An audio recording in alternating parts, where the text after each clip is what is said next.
आप सही पत्रकार साथी हैं, लोकतंत्र के चौथे स्तंभ हैं।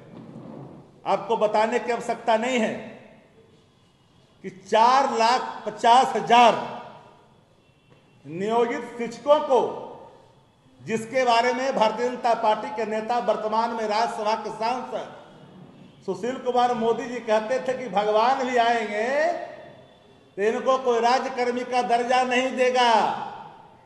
भारतीय जनता पार्टी के नेताओं को कान खोल कर करके पूरे होश हवास में ये बात सुन लेनी चाहिए कि 4,50,000 नियोजित शिक्षक कर्मियों को राज्यकर्मी का दर्जा देने के सारे रास्ते खोल दिए गए और कैबिनेट के डिसीजन हो गया और लोगों के चेहरे पे खुशहाली आई। ये सारे क्रांतिकारी कदम मात्र 15 महीना के अंदर जो बिहार की सरकार तेजस्वी जी और नीतीश जी के नेतृत्व में चल रही है, संकल्प और इरादा, संकल्प और पर्व जब सरकार के नेतृत्व में समाहित हो जाता है तो जनहित से जुड़े हुए मुद्दे साफ साफ स्थापित होता दिखता है। अब कल्पना करिए कि तेजस्वी जी के 15 महीना के सुनहरे कालखंड को देखिए जो नीतीश जी के नेतृत्व में चल रही है, और 10 साल के उनके देखिए जिन्होंने वादा किया था 2 करोड़ का, मिला? देश जानना चाहती है। मैं एक आंकड़ा आपको बताना चाहूंगा, जान करके आश्चर्यचकित भी होइएगा कि इस देश में बेरोजगारी का आलम क्या है। स्वयं देश के प्रधानमंत्री कार्यालय के राज्य मंत्री माननीय जितेंद्र सिंह जी ने स्वीकार किया पार्लियामेंट के अंदर कि 22,05,99,238 आवेदन प्राप्त हुए, और उतने आवेदन प्राप्त होने के बाद 2014 से लेकर के 2000 आज हम लोग 24 में प्रवेश किए, नौकरियां कितनी मिली?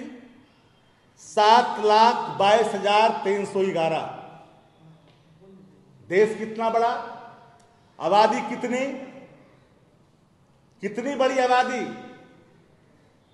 एक बड़ा आबादी वाला देश जहां शिक्षित रोजगार दर दर की ठोकरें खाते हैं। हमारे नेता तेजस्वी जी ने डंके की चोट पर कहा था कि बेरोजगारी महामारी का रूप ले चुका है, आपदा का रूप ले चुका है देश के अंदर में। और नौकरियों के सवाल पर 2020 के चुनाव में जनता से सीधा वोट मांगा था। और नेता की पूंजी क्या होती है? उसकी साख होती है, धन दौलत नहीं होता।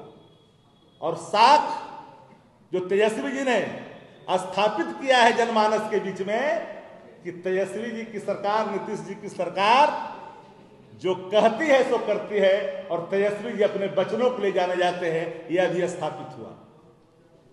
तो महंगाई आपने रोकी नहीं, आम आदमी परेशान है। 300 का सिलेंडर आप 1100 में बेच रहे हो। आम आदमी महंगाई की चक्की में पिस रहा है। अच्छे दिन का वादा आपने दिलाया है, 10 वर्ष आपके बीत गए, चुनाव आने वाला है 2024 का। एक बात सही पत्रकार साथी, सभी कहीं ना कहीं मध्यम वर्ग से आते हैं, निचले वर्ग से आते हैं, या जिनके पास जो वेल टू डू है वो भी उनके किचन पर भार किया है। दाल की, सब्जी की, आटे की, धरातल पर हाथ रख के देखिए कि महंगाई डाइन खाए किस तरह से जा रही है, जिस पर कल तक किस तरह के स्वांग रचते थे देश के तत्कालीन मुख्यमंत्री जो आज देश के प्रधानमंत्री हैं। तो महंगाई से आम आदमी पिस रहा है। किसानों की आय तो दुगनी नहीं हुई भैया, किसानों की आय दुगनी नहीं हुई। 2022 तक दुगनी करने का वचन लिया था। नौजवान हाशिए पे, किसान हाशिए पे, आम आदमी हाशिए पे। तो भारतीय जनता पार्टी को, केंद्र की हुकूमत को खुली चुनौती है कि भाजपा के कार्यकर्ता, भाजपा के नेता चौक चौराहों पर बहस करें। 15 महीना बनाम 10 साल पर, आम आदमी के सवाल पर, आम आदमी के सरोकार के सवाल पर, युवाओं के सरोकार के सवाल पर, किसानों के सवाल पर, महंगाई के सवाल पर, देश की गिरती हुई अर्थव्यवस्था के सवाल पर हंगर इंडेक्स में 111वां स्थान देश का। 14 में कहा था भुखमरी के मामले में, 64वां से कहा बढ़ के चला गया। डेवलपमेंट किसके लिए? आम आदमी परेशान, किसान, नौजवान सब परेशान, तो आखिर ये जा कहां रहा है? ये सारे सवालात इसलिए हमने कहा कि आदरणीय तेजस्वी जी के संकल्प और पर्म, दृढ़ निश्चय, जो अडिग इरादा उन्होंने लेकर करके सरकार में शामिल होकर के निर्णयों को नीतीश जी के नेतृत्व में तेजस्वी जी और नीतीश जी की सरकार जो काम किया है वो आप सभी के बीच में है। और एक बिहारी होने के नाते दलगत भावना से थोड़ी ऊपर उठ करके अपने प्रोफेशन के प्रति ईमानदारी का परिचय देते हुए हर क्षेत्र में रहने वाले लोगों से, मैं किसी खास क्षेत्र पर कोई इंगित नहीं कर रहा हूं,